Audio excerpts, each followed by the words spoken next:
Back to Tootsie's in Nashville. Here's our friend Craig Button. Craig, what did you think of the return Kevin Cheveldayoff got for Pierre-Luc Dubois? Kevin Cheveldayoff was in a very difficult spot. He had a couple of options. He could go the rebuild route.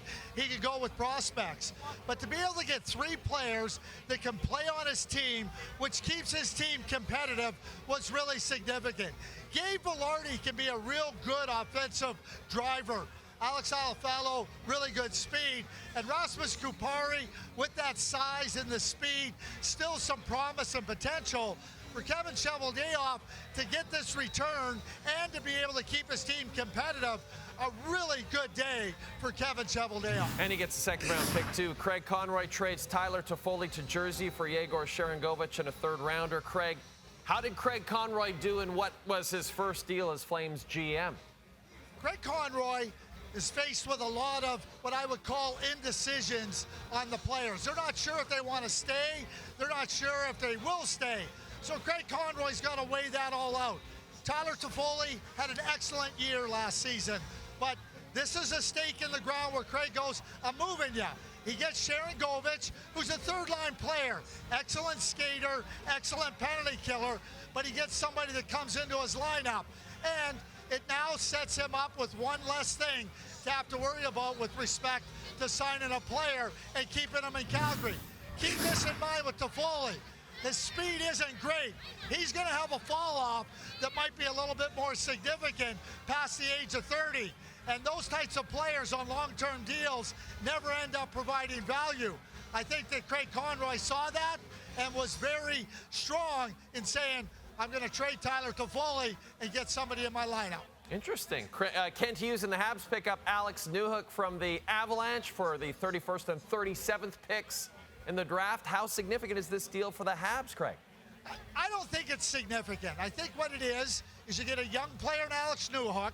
He's averaged less than a half a point a game in the last 2 years with Colorado. But what you're betting on is somebody with some offensive potential, somebody that's young, that fits into the right age group. Montreal has lots of prospects. They have lots of draft picks. All of them aren't going to play on your team. But for Kent Hughes, who knows Alex Newhook very well, it gives him that opportunity to introduce a player into his lineup right now, see where he goes with his potential. There's also flexibility for Marty St. Louis. Newhook can play on the wing. He can play center ice. So that gives Marty St. Louis some options in respect to how he forms his lineup. Now, on Monday's show, we talked to Noodles about Erik Karlsson potentially returning to the Senators. Now, the insiders confirmed that the Leafs have spoken to the Sharks about Erik Karlsson. Is that something that is even remotely possible for you, Craig? I mean, even with the cap situation? I wouldn't use the word remotely. If you're interested in winning, you need good players. Erik Karlsson's a massive difference maker. He's just coming off a fantastic season, a Norris Trophy. The San Jose Sharks, I have to imagine, are willing to pick up salary. How much of it is going to be determined. But you got a player for 4 years that is very unique. There aren't very many players like him in the league. He comes into your lineup, it takes your team to a whole different level. I don't think I'd use the word remotely. I would use the word, how can we make this happen? Because players like that make things happen on the ice and make you better. You can now walk back inside and enjoy the third-floor stage at Tootsie's, Craig. We'll talk to you Wednesday after the first round of the NHL draft is in the books. Oh, yeah, you're ready.